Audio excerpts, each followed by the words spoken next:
Welcome, everyone, and thanks again for being here today. Really am honored that you're going to spend today learning about the FAM project with us.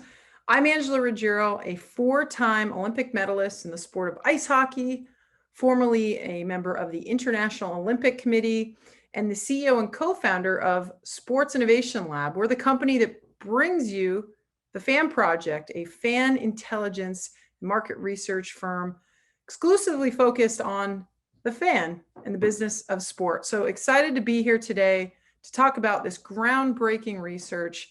But today isn't just another day with another piece of content that's released talking about the fact that women are underserved.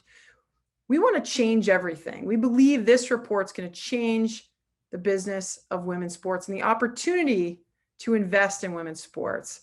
So today is about blowing up the old model, the old business model for sports. Today, we're going to introduce you to a new model and a new business model that's backed by data. That is the foundational piece that you're going to hear about today. The approach that we took to the market is, can we bring something that's objective, that's data backed, that really cuts through the noise and helps you understand the business opportunity in women's sports. So this new model is going to say that instead of shrinking it and pinking it and lifting it and shifting it, and a lot of the ways that we've historically thought about servicing the women's market, we're actually going to take a very different approach. So again, this model that we propose, this community-based monetization model, is based on actual fan data and actual fan behaviors. That's key. We're going to focus all on fan behaviors today. And when it's activated, we believe it's going to unlock billions of dollars to those who invest in women's sports. Get in now, get in often. So this report's going to go, again, deep in analyzing the millions of data points that we collected and analyzed in order to understand exactly who women's sports fans are, fans of women's sports to be specific, and revealing why these fans of women's sports are so valuable. So Sports Innovation Lab, my company's super proud to bring you this research. It's backed off of 4+ years of us studying the market, looking and identifying what we call the fluid fan, this digitally savvy, digitally native fan that's the future growth engine to the entire industry. And today we're going to walk you through why the fluid fan is the most highly concentrated in the women's market. So before I give away too much, I'm going to hand it over to the brilliant Caiti Donovan. She's the VP of Data and Insights here at Sports Innovation Lab, to walk you through in detail the results of the FAM project. Before I hand it over to Caiti, just want to thank all of our partners. We had an amazing group of partners that helped us on this, to reach out to their fans, to ask them to help us in this mission to drive more investment in women's sports. So Caiti, handing off to you. If you haven't checked out the report, here's your opportunity. Push pause or ask questions through chat as you download and look at the report. Go on to thefamproject.co and follow along with us. Over to you, Caiti. Thanks so much, Angela, and so excited to share this incredible research and this incredible report today. We really, as Angela said, we have been working on understanding the landscape as a company for over 4 years, 4.5 years. We're really excited by what we are seeing and what we are going to be able to dive a little bit deeper into now with this FAM project report and this research and this FAM data. And so when we set out, we really devised the idea of the FAM project with an intentional ask. We really wanted to find data that would support the investment case behind women's sports. And we knew that we needed to take a really novel approach to this. So we asked the fans themselves. We asked them to share their data with us, share their entire social media history with us. And what was really impressive was that they did. They came in hundreds to share their data with us and to really tell the market that they are the key to unlocking the future business potential for women's sports. What does that look like? Well, for this report, we were able to collect and analyze more than 10 million data points from those fan-supplied social data files. That's across Twitter and Facebook. And then we also worked through our partnership with Facebook to access their CrowdTangle analytics platform, which gave us access to all of the public Instagram profiles, as well as all of the verified Instagram profiles. Then we also analyzed more than 10 billion TV viewership data points for more than 3 million households across every major DMA in the United States. And finally, we worked with a number of key partners, including CrowdTangle, Zoom, the Tucker Center, to really compile additional qualitative and quantitative data so that we could really round out the total findings that we have in this report. So with all of this access, what we are able to see, as Angela said, is there is a new monetization model for sports. We have spent these past 4 years really understanding this evolution that is happening in the sports landscape, and probably most importantly, how technology is really shifting fan behavior and how sports businesses need to shift along with that behavior shift to stay competitive. So the data that we've collected through the Fan Project has just really allowed us to go deeper on what we already know about what we call fluid fans. And what we can see is that through this analysis, what is really starting to emerge is what we're calling a community-based monetization model. So what is this community-based monetization model? And why do we feel that it is truly going to drive the future of sports? Well, first off, it's this evolution around how sports are produced, distributed, and measured. So if we look at the traditional model, production is really all about sports content being focused on stats, scores, and schedules. There's an occasional storytelling that comes in, but it's really kind of those stats, scores, and schedules. Whereas in a community-based monetization model, storytelling is queen. In both the short and long form, that is really the essential tool to connect with fans. And there's demand for it beyond game time. From a distribution perspective, in the traditional model, linear media channels really monopolize how sports content is distributed to fans.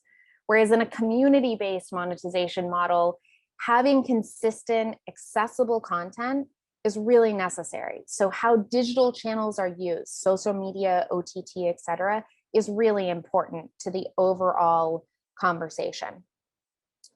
And finally, from a measurement perspective, in the traditional model, it's really just purely concerned with a quantity of eyeballs on screens and linear screens at that, and butts and seats. Whereas in a community-based monetization model, consumption is a quality over quantity game. And when you align with fan values, we show in our data that that can net real profits and brand affinity. We do accept that sometimes timing is everything. Now, there's a lot to digest on this slide, but the really kind of key takeaways here is that as society has changed, as technology has really advanced, we've seen fan behavior shift.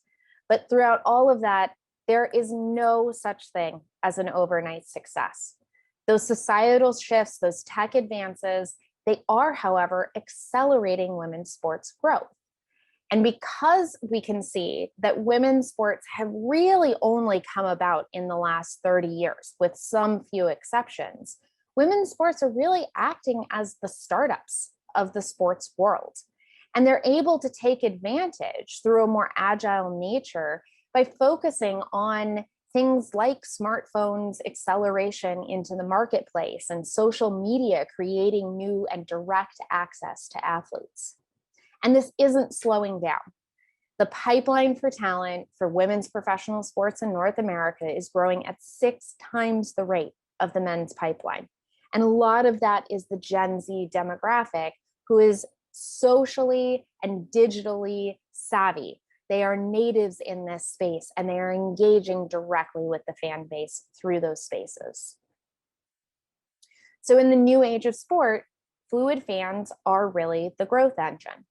And we can see that they sit at sort of the center as like a bullseye amongst these three kind of societal shifts, technology, the athlete, entertainer, these three different areas that are consistently and constantly engaging with one another. So what we can see is that women's sports have really been forced into these digital channels before other sports fans.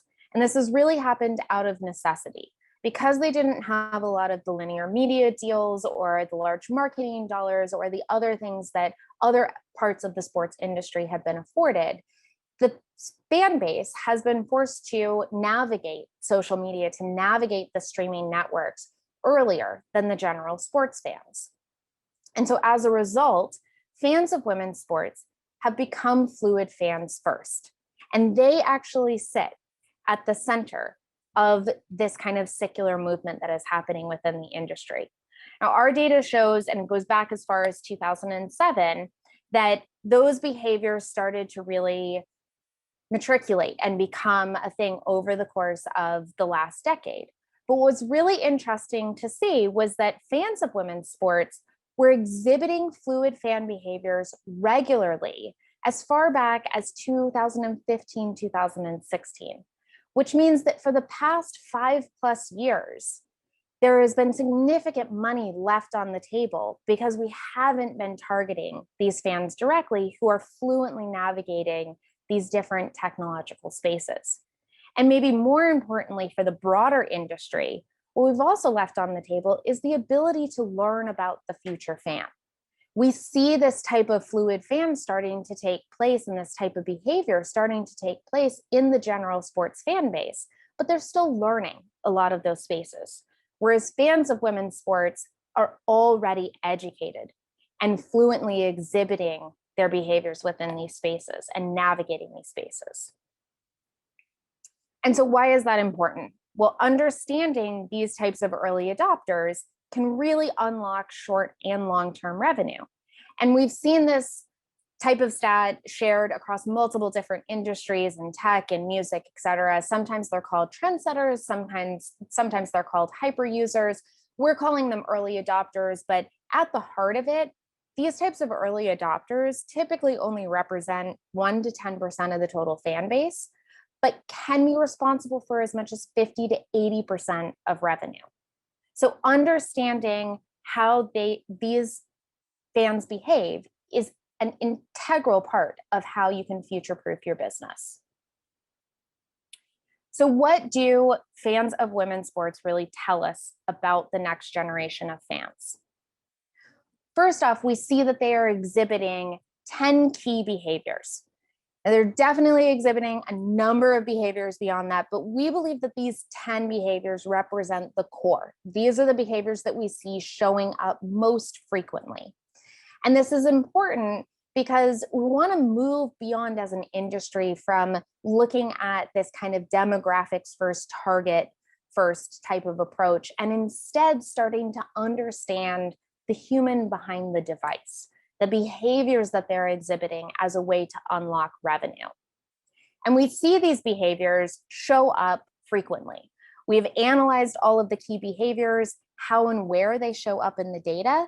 And so really, we can start to use this as a guide to understand who you should build, buy, or partner with, and really identify which brands or which organizations are already resonating with fans of women's sports. That allows for companies and other organizations to really learn from those efforts across the women's sports landscape in order to unlock additional behavioral data and insights and build additional data-driven sponsorship opportunities. Now, in the report, we explore 3 different behaviors in a little bit more detail. First is that athletes and their stories unite and grow their communities. And we see this happen through a behavior we call access. Access is defined by looking at things like which athletes were fans following or engaging with on social media, who were they talking about the most, and what technology were they using to connect directly with athletes. And we looked at this on both a global and domestic scale. And what we were able to see is, first off, there has been an exponential growth in this type of behavior over the past few years, and that growth is not slowing down. But more than that, we were able to really analyze before, during, and after given events, how that access was translating. And so that can unlock different ways that content development can occur, that different brands, media, and other organizations can look to really resonate with different fans. We also looked at the behavior we call learn. And learn is defined by understanding what news outlets, websites, apps, and other resources are used to learn about sports, about leagues, about teams, about the athletes themselves. And one of the really interesting things to point out here is that one of the big areas where fans went to learn that we saw really spike was The Athletic. And if you look at what their business model is, we really can see that first off, The Athletic has put dedicated resources towards the WNBA and NWSL coverage, amongst other women's sports coverage. But maybe more importantly is that most of their content is behind a paywall. So fans of women's sports are definitely willing to pay for content when there is rich storytelling and there is depth of storytelling available. And finally, fans of women's sports want to represent their community. So there's really an increased demand for licensed product. If we look at the Women's World Cup, for example, Nike saw a 500% increase in jersey sales after the women won their 4th World Cup in 2019. But what we now have is real observational data to show that that own buy behavior absolutely spiked directly after that big win and stayed strong for a good period of time directly after that. So what this allows us to do is help brands like Nike to understand inventory management or how to directly feed the supply that is definitely being demanded. And we can also see this in a little bit of different context around the WNBA bubble last year. And what we can see here is that unlike with the Women's World Cup, where we saw that big spike in own buy behavior after the event and after that big win, because of the way that the WNBA executed storytelling and really leaned into a lot of the societal conversations that were happening last year through partnerships like their phenomenal t-shirt partnership for the Say Her Name campaign and with Nike around their orange hoodie jersey, that really spiked revenue and the own buy behavior during their season, and then kept that momentum going even after their season, where the own buy behavior was still about twice as high as it was before the season started. So to capitalize on these fan behaviors, we must shift how women's sports are produced, distributed, and measured. From a production standpoint, fans of women's sports want the full story. And if we look at how viewership has really been impacted by this, we can see that nearly 2/3 of viewership spikes during the WNBA wobble last year were driven by storytelling content that had nothing to do with stats, scores, or schedules. It's clear that fans of women's sports care about more than just the game. And to add fuel to this type of conversation storytelling, we really need to make sure that the community is being engaged with always-on content, rapid merch drops, and embracing the direct-to-consumer commerce landscape. So again, we can see that if we look at the overall increase in conversations that have happened over the last 5 years with around the WNBA, what's interesting to note is that things like the 2018 finals spiked almost as much as things like the new CBA being announced at the beginning of last year. And then when we look at how the draft really spiked, this was when Sabrina was being drafted, when there was a number of different storytelling elements that were put out around that draft and around those athletes, really helped to drive a significant increase in conversations. And finally, again, just to drive it home, you can see how much those social justice conversations really directly led to a deepened engagement and conversation spikes within the fan base.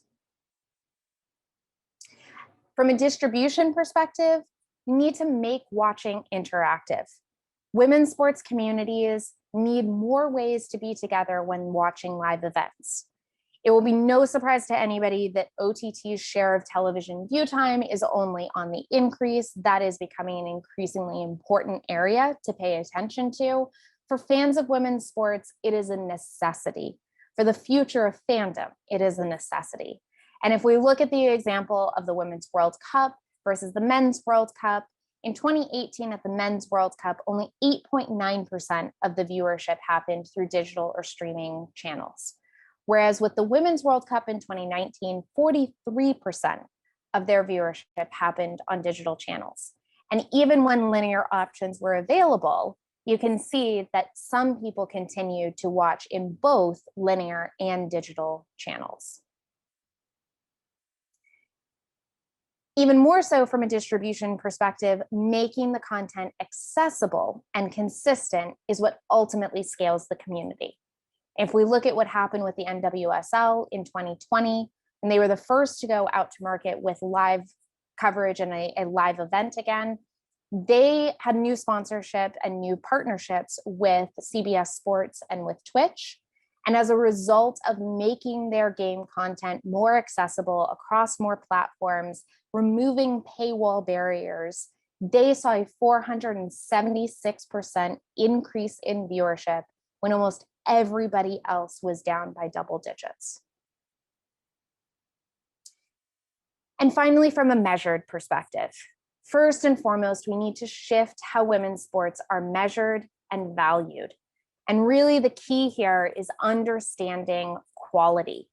If we look at, again, that same Petri dish of last year, and in August of 2020, when you had the WNBA, the NBA, the NHL, the NFL, UFC, all on TV at the same time for the first time ever, 42% of distinct households watched some form of women's sports in August of 2020.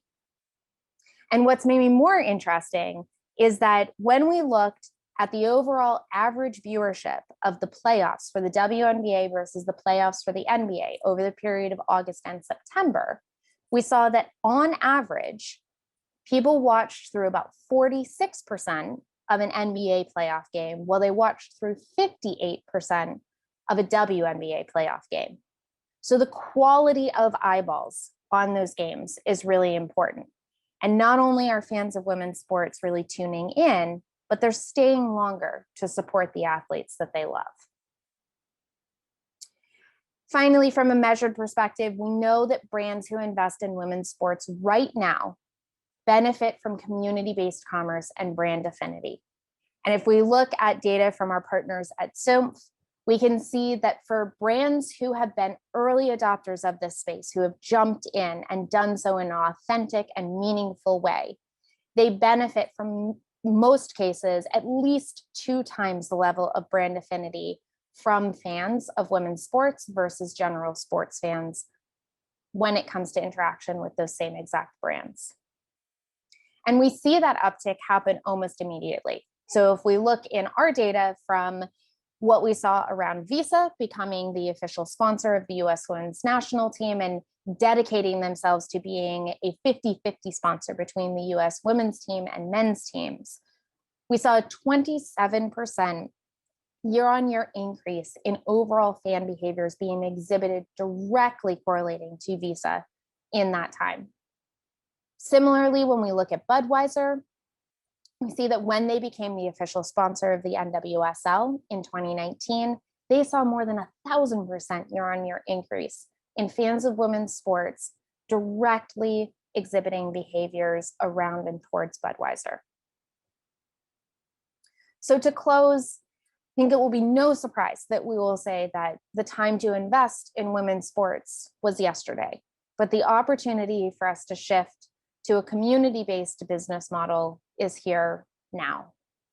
And with that, we would like to open up the side chat for questions. Please post your questions. Our team will be answering along the way. And please be sure to download the report at thefanproject.co. Thank you so much.